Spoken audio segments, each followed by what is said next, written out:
even a few of you who are following this election very closely have delved into the numbers in terms of voter percentage in the first phase. There's a lot of chatter on it, especially on social media, even in print, because there's been a huge difference from 2019, what the first phase polled on these seats, and what it has polled in the first phase in 2024. And that's our top story on To The Point this evening. We decode what the low voter turnout means in this year's Phase 1 Lok Sabha polls. And what could it really mean in terms of political? Now, the Election Commission has said, and rightly so, that there is a heat wave across the country, and the heat could be deterring voters to actually come out and poll in large numbers. They've constantly, asking voters to come out and exercise their franchise when it comes down to voting. But is there a political meaning to all of this? We would have heard multiple points of views and different narratives and commentary. So what we're going to do in this show, viewers, we're going to get some of the top sociologists in the country and also political analysts to put their heads together on what could it really mean.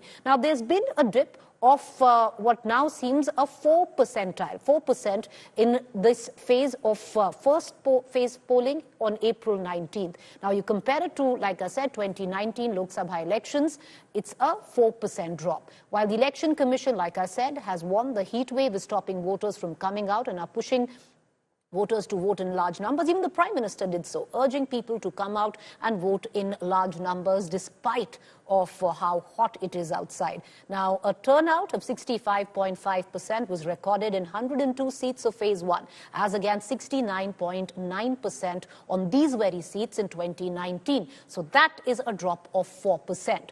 Now, I'm going to just break it down in terms of the states that went to polls. In Tamil Nadu, all 39 seats voted in the first phase. Now, the voting percentage in 2024 polling was 69.7%, as against 72.4% in 2019. So there's about a drop of 3.4%. While in Uttarakhand, the voters' turnout was 57.2%, which is the second lowest in the country in the first phase. It was 61.9% in 2024. Let's get you West Bengal. West Bengal is interesting because it has polled the second highest voting percentage in the country on the three seats that went to polling in the first phase of election, and it saw a voter turnout of 81.9% as against 71.4% in 2019. So that's a very, very interesting number because it's seen a jump of a 10% jump in voting percentage from 2019 on these three seats to 81.9% in 2024. Let's turn around to Maharashtra. 81.9% voters came out in Phase 1, while in 2019, 64.1% were the voters in 2019. So a massive jump in Maharashtra numbers as well, as close to 7.4% jump. Now, in the BJP-ruled states, Uttar Pradesh Phase 1 saw 61.1% voter turnout as against 66.6% in 2019. So that's a drop in Uttar Pradesh on those 8 seats that went to polls in the first phase of about 5%, and that's quite a bit. Let's get you now down to Madhya Pradesh. 2024 saw about 67.8% voter turnout as against 75.1% in 2019. We'll also get you Rajasthan, which is seemingly the freak card in all of this, which is about 57% this time around, and it was in its early 60s in 2019. So the question that we're going to ask is a high voter turnout advantage to the BJP, or is it getting the BJP on the back foot? Who has the edge in this scenario? Is it traditional psephology? What does that suggest? Or the dynamics very, very different this time around? I'm sure a lot of you political kidas want to know exactly what the low voting percentage would mean. Introducing our guest this evening, Rajat Sethi, political commentator, Ashutosh, political commentator, author, Sanjay Kumar, co-director, Lokniti, CSDS, and sophologist, Rahul Verma, fellow Center for Policy Research. Sanjay Kumar, asking you that question because there's been so much chatter, so much talk on the 4% fall in voting percentage from 2019. We'll get into the fine print because some states have polled 10% more than 2019 and some have fallen as low as 7 to 8%. What does it mean if you have to decode it for the viewers? Will you give it to heat or something more? I'm going to disappoint the viewers because really I don't have an explanation. And why there is no explanation? Because if we look at the electoral history in the recent past, or even if you go back to a couple of decades ago, There have been increase in turnout, and we have seen governments voted out of power and governments retaining power, and it is vice versa also. Turnout has gone up and the governments has been voted out of power and government have retained the power. If you look at the most recent one, 2014 Lok Sabha election, there was a huge increase in turnout and we know how badly Congress got defeated. 2019 Lok Sabha election, much higher turnout compared to 2014 Lok Sabha elections, but BJP registered a much bigger victory. If we go state by state assembly election, last almost 1.5 decade, most of the assembly elections have witnessed a higher turnout compared to the previous election in that particular state. And in a very large number of cases, the governments got defeated. Some cases, government also got re-elected, vice versa. So really, it is very difficult to figure out at this moment whether a higher turnout indicates anti-incumbency mood or a lower turnout really indicates a pro-incumbency mood. Very difficult to figure out any correlation. But one thing is clear, that this indicates a lesser or a lower interest of the voter in the current election, at least in the first phase, the constituency which went for in the first phase of polling. I think we should not, my own sense is that heat has also contributed to that. A very high temperature on the polling day may have also contributed to slightly lower turnout. And just last one thing, we should not forget that we are comparing it with 2019, which registered the highest voter turnout. So that is why we are all talking about lower voter turnout, If you compare it with 2009, 2004, 99 and various previous Lok Sabha election, we may be discussing something else, that why the turnout is high compared to 2009. So the benchmark has gone up. 2019 registered a very high turnout of 68%. But, Sanjay Kumar, you're really not helping the viewers because there's so much interest and there's so much, chatter on what really is behind the 4% drop. But Rahul Verma, is the news in the fine print? Because Sanjay Kumar has said that psephology-wise, you really can't predict what it really means.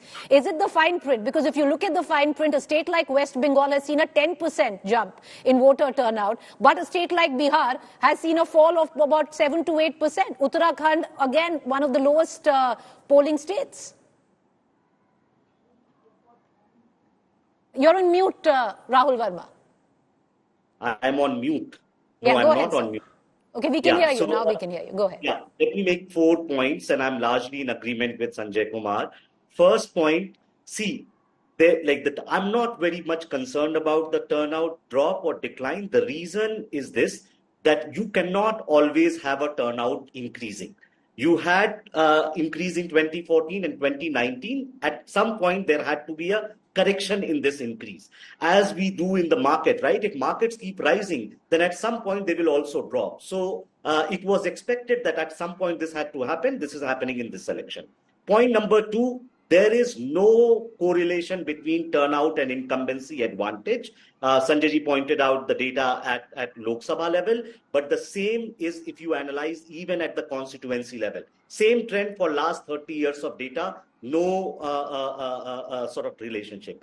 Where turnout matters is not the level of increase or decrease, but which groups turned out more or which groups turned out less, right? And what seems to be happening in last 2 elections, that those who are more inclined to vote for the BJP, they were turning out more, and those who were inclined to vote for the opposition party voters, they were inclined to turn out less. So yes, it is possible that heat, and because there is no national mood in the campaign, perhaps the campaign was muted, those might be playing a role, but that's a smaller sort of like role to my mind. Globally, what we know that the level of turnout is always related to political competition. As political competition increases, turnout is going to be high because each side is going to mobilize more voters. When political competition decreases, there is more sort of like chances that turnout is going to decline. And my final point, at this point, anyone trying to make a guess that which party is going to have an advantage with the decline or increase in turnout is at best guess without any evidence. All right, guess without any evidence. Before I bring in Ashutosh and Rajat Sethi in this conversation, Sanjay ji and Rahul ji, I'll ask you one quick question. Sanjay ji, do you think somewhere down the line, where you said that at least one thing we can gauge, that enthusiasm is low this time, does that mean it's not a wave election? Because in a wave election, you'd see high enthusiasm. Yes, to a great extent, I would agree to the statement that if you compare it with 2019, the enthusiasm in 2024 election seems to be low. And that is also because we don't see a wave in this election. There is this, I would not consider it as a wave election, at least going by the first phase of polling. Okay. Rahul Verma, do you concur with Sanjay ji? See, most of the time, waves we only figure out once the elections are over and we look at the results and we see whether there was a wave or not. So even with this sort of election, whether if BJP, say, wins big, touches 350, or BJP loses and comes down to 250 or below, we would be able to sort of like indicate that there was either a pro-BJP wave or anti-BJP wave. So it's hard during the election process to figure out whether there is a wave or not. Playing it very safe, Rahul Verma, your article said something very different. I'm going to come back to it. But I want to cut across and bring in Ashutosh and Rajat Sethi. I think, Ashutosh, what Rahul Verma has done is he's gone back, looked at things and said maybe a little too early to say there's no wave. But Sanjay ji has said it. But Ashutosh and Rajat Sethi, I'm going to bring you in on, on this and maybe politically speaking.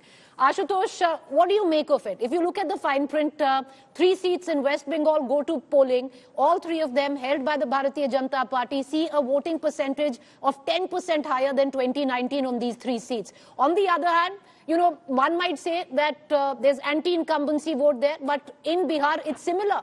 Those seats were held by the BJP and it's seen the lowest voting percentage, the second lowest in the first phase. See, Preeti, on a lighter note, the sophologists, they go by data, and data by nature is boring and non-exciting. So I'm not surprised the reaction of Mr. Rahul Verma and Sanjay Kumar. But political analysts, I can tell you, are more exciting. See, the 2 things is very clear. One, there is no enthusiasm in the vote, and there is a certain amount of indifference also. And this certain amount of indifference is for many, many reasons. But what I am going to infer is by what the Prime Minister said just after the first day of polling.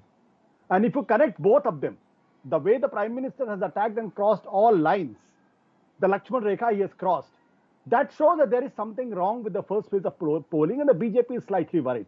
And the BJP can be worried only on one count, that the kind of expectation they were having with the voters is not being fulfilled. The point number 2, that either the BJP voters are not coming to the polls, or the BJP booth workers are also not working in the sense.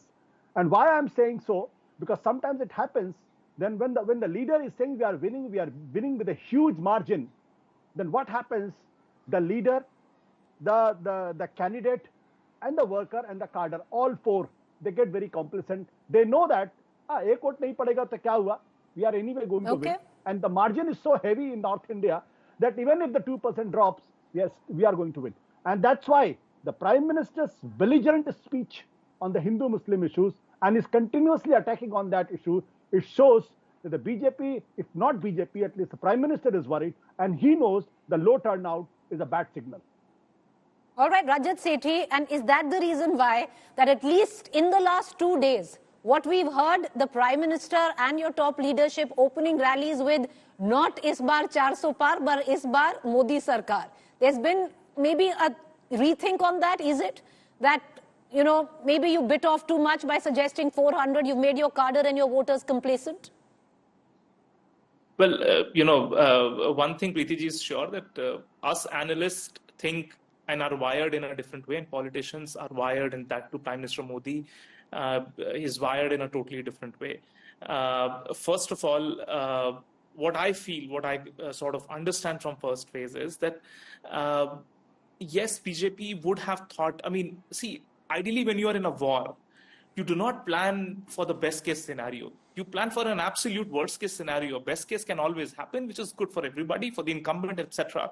But when you're planning for the worst case, you would want to identify what genuine issues would have gone wrong in terms of having a lower voter turnout. And this is where I think Prime Minister Modi was never satisfied, with a benchmark. He keeps pushing the envelope forward. He would have thought that, is it that the middle class voters haven't gone out because of the heat wave, or is it that, my cadre is not enthused enough that he is not able to draw out people for the voting? He would be, looking at those factors, even if it might not be true. He would still be, prepping for the election and constantly changing his game plan, his strategy, as we speak throughout the election in a live way. Contrary to this, I don't think opposition is so nimble or is so agile when it comes to changing scenarios. This is where the key difference is. What Prime Minister would have thought is, yes, the temperatures seem a little low. We have seen 2 consecutive very high octane events. The local elections in Madhya Pradesh, Chhattisgarh, Rajasthan, BJP went all out, and it was a very, very big electoral affair because that was considered as a semi-final. And then you had the Ram Temple issue, again a very high octane event. When these 2 high octane events were there, the first phase relatively seemed a little dull.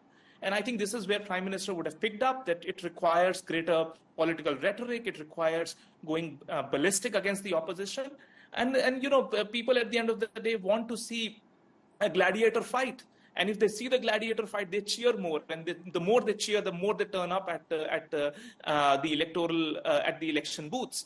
And it is good for everybody. If a voter is getting a chance to come out and pick their representative, it is good for the opposition and good for the incumbent. But here the incumbent is smart in a way that they are planning out the worst case scenario and trying to course correct and trying to see that, the voter is at least enthused among the choice that is available, however stark that choice.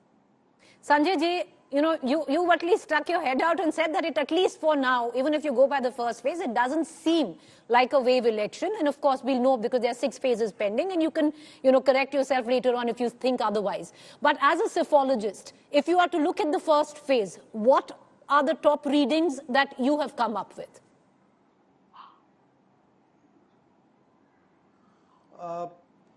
Top reading, my own sense is that what Rahul has mentioned, that if the voters also look at the nature of competition, you mentioned about very low turnout in Bihar. I think general perception is that BJP is having a very strong alliance in its favor, and so voters of the NDA as well as the UPA, NDA voters may have got complacent because they think our group or the party which they are likely to vote for is very strong, or the NDA which they are likely to vote for is very strong. So why to stand in the queue in such a hot weather? And maybe the voters who intended to vote for the India alliance, they may have thought maybe that it's very difficult to defeat the formidable NDA alliance in Bihar, as it looks like going by the alliance pattern. So that may have, so the nature of political competition may have brought down the turnout in Bihar. And if you look at Bengal, which you are mentioning, that a 10% increase, and we all know that how keenly people are watching West Bengal election and how keenly is West Bengal election contested. So some relationship you can draw that the nature of competition may also be guiding the voters' enthusiasm and their participation on the voting day. So that's also some relationship we find. That's the kind of analysis I could do based on the turnout in different states. Rahul Verma, let's bring in a few other states in all of this. Uttarakhand, one of the lowest states in terms of turnout. And you bring in a state like Rajasthan. Many political analysts today say Rajasthan could be the wild card, at least in the first 2 phases. And it could go either way. But, even there's been a significant drop in voting percentage. True. As I said, Preeti, one thing which I learned with every election, that once the voting starts or comes very, very close to voting day, elections somehow in all kinds of conversations become very, very uncertain. Like if you were talking a month from 15 days, 20 days back, all polls were predicting that BJP has a massive advantage, would be sort of like crossing its previous mark. So elections at that point seem a little bit more certain. And this largely happens because during the election phase, we don't have the kind of data, polling data and everything that comes out, which was available 15, 20 days back. So to me, it's all the conversation which makes election much more uncertain rather than the actual ground situation. Because elections hardly at this level can be changed in last 10 days, 15 days. Much like exam, if you only study on the last day, you can very well pass the exam, but you are not going to get distinction. So the more uncertainty which is being created on Twitter and all kinds of conversation which we are having is actually not the situation. So you'll see all that analysis coming up. Regarding your point C, why in some states the fluctuation would be around the turnout would be higher is also given the base. See, a Tamil Nadu or a West Bengal on an average turns out around 80%, whereas a UP and Bihar turns out around a 60%. So the kind of fluctuations that you can see in these two states because of the base is going to be very, very different. All right. Ashutosh, taking off from what Rahul Verma said, that till now there's at least been perception that the BJP was in pole position going into this election. When an election starts, and he is right, the heat of the election, campaign, all the rhetoric, sometimes you end up missing the woods from the trees, and the chatter on Twitter and social media takes over on what really is happening on ground. Do you see, people fall victim to that? No, I will not say that the people will fall victim for that, but the fact of the matter is that the BJP is in a pole position. Since 2014, BJP is in a pole position, and there is a huge amount of upsurge in their vote percentage. If you look at 2009, in 2009 the BJP was somewhere around 7 crore or the 8 crore. In 2014 it jumped to 17 crore votes, and in 2019 it jumped to 22 crore votes. So from 19% to 37%, from 19% to 31% vote share, and the Congress, in contrast, has diminished. It has gone back to 19% from 28% in 2009. So there is no doubt that the BJP is in a pole position. If you look at about the battles which is in the North India, and the battles in the North India is that the BJP almost from they have a gap of the gap between the Congress and the BJP is from 10 to 25% vote share. From 10 to 25% vote share.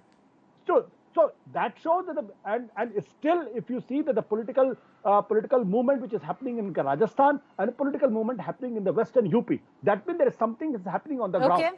And that something on the ground can be upsetting to the BJP, because BJP is already has saturated in the North India.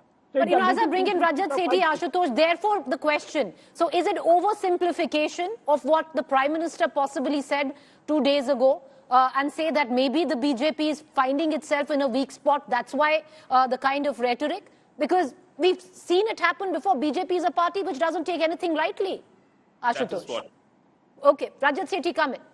Yeah, no, I mean, you answered your question, Preeti. BJP, I don't think that they are taking this election for granted.